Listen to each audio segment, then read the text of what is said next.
देशभरातील 12 राज्य आणि केंद्रशासित प्रदेशामध्ये सुरू असलेल्या SIR म्हणजे स्पेशल इंटेन्सिव्ह रिव्हिजन एका नव्या वादामध्ये सापडण्याची शक्यता आहे आणि त्याला कारण ठरतायत BLO अधिकाऱ्यांचे मृत्यू। त्याचं झालंय असं की SIR मोहिमेदरम्यान 19 दिवसात 6 राज्यांमध्ये 16 BLO अधिकाऱ्यांचा मृत्यू झालाय। त्यापैकी गुजरात आणि मध्य प्रदेशात प्रत्येकी 4 तर पश्चिम बंगाल, राजस्थान, तमिळनाडू आणि केरळमध्ये प्रत्येकी 3 मृत्यू झालाय।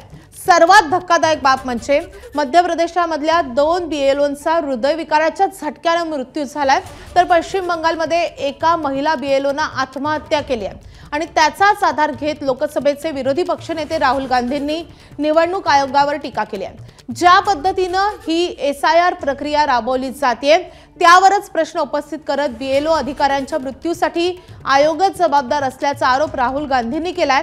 सध्या ज्या 12 राज्यांमध्ये SIR प्रक्रिया सुरू आहे त्यापैकी तमिळनाडू, कर्नाटकसह पश्चिम बंगालमध्ये विरोधी पक्षांकडून संपूर्ण SIR प्रक्रियेचा जोरदार विरोध केला जातोय।